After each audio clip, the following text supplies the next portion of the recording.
Kia ora everybody, and welcome back to Civilization 5. Today I'm going to take you through some tips about science.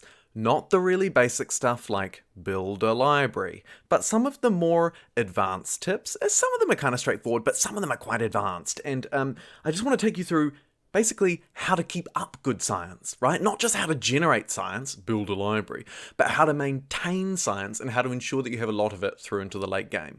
As a test sort of game, I've spawned in here, and I spawned in a later era, so don't bother looking at those quantities up the top left there, because that's not accurate of what a game would look like if you started from the start.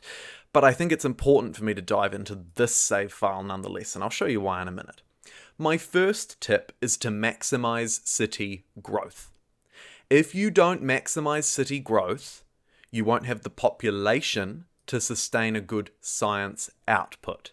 Okay? And that's fundamentally important for a number of reasons.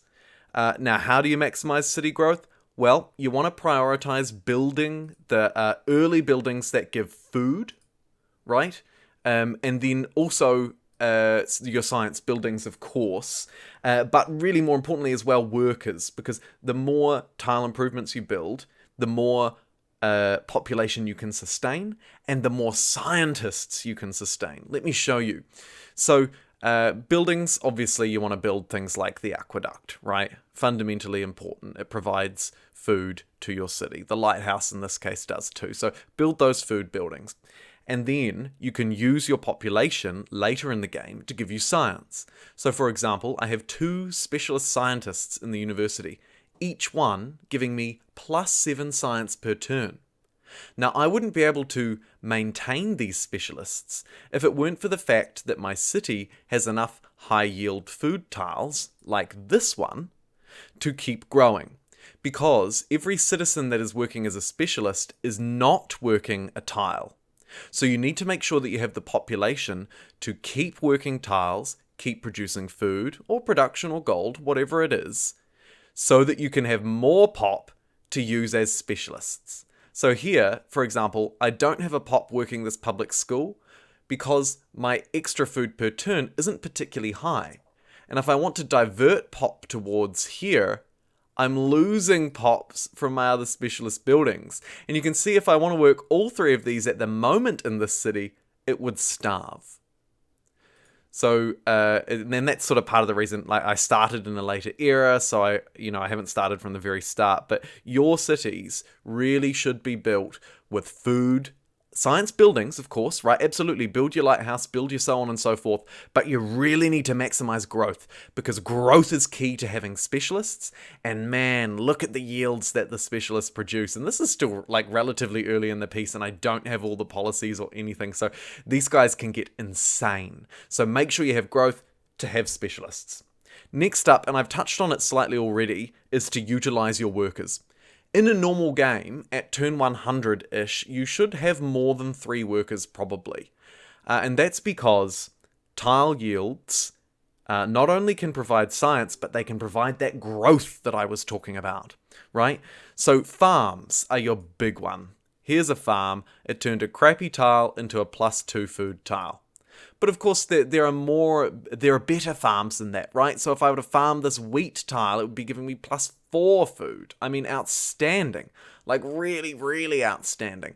Any extra tile that you have that isn't being utilized, particularly tiles next to rivers, right? So I really should have a city here, and I should be along this river, because this is a very fruitful, productive area.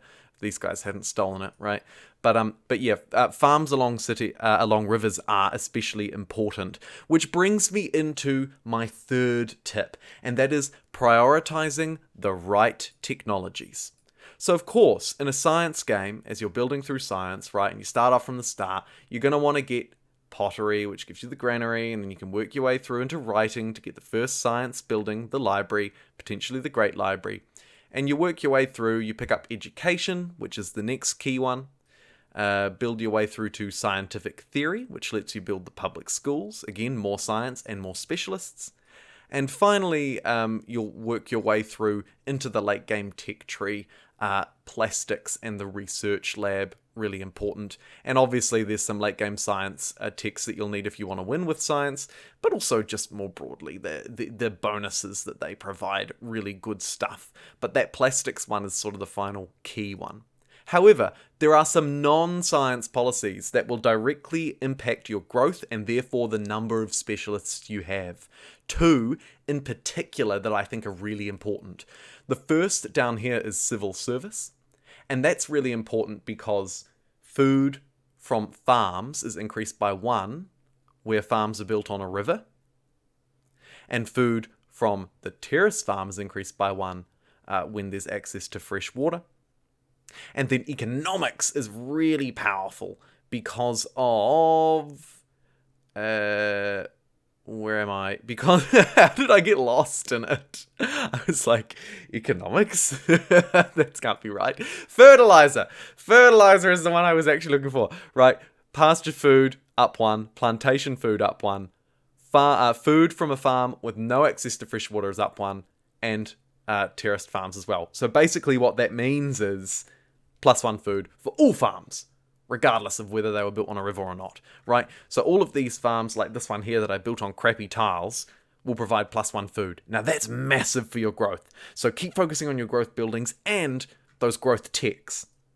Now, my fourth tip is mountains.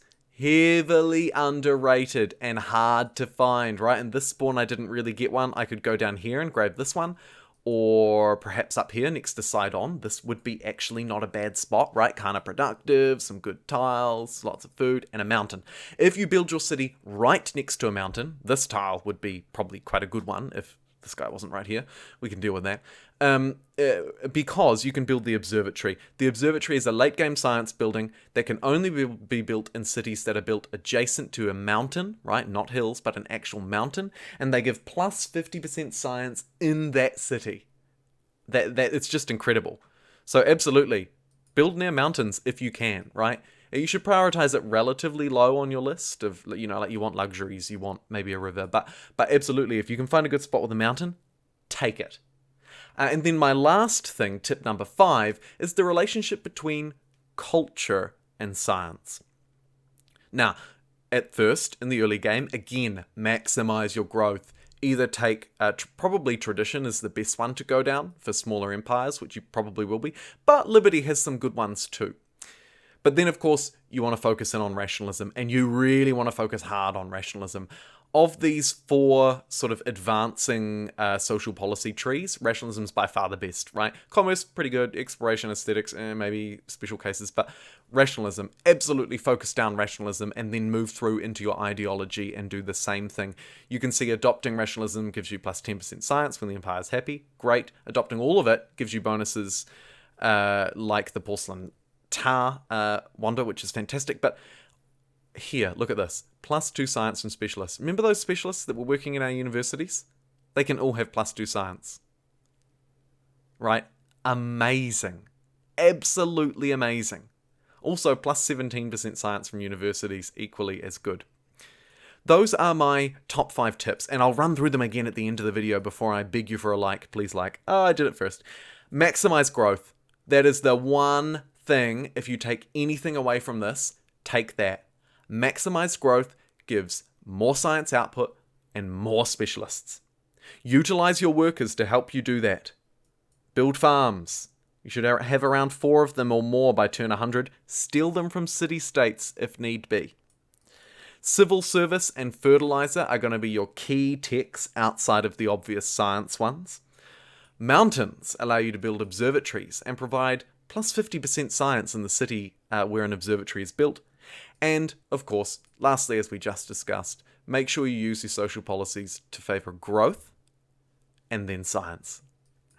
Thank you so much for watching. If you enjoyed this, please do like and subscribe. It's wonderful to have so many of you here in our wee growing community. I really do appreciate it. And otherwise, I'll catch you in my next Civ 5 guide. Thanks so much for watching, everybody.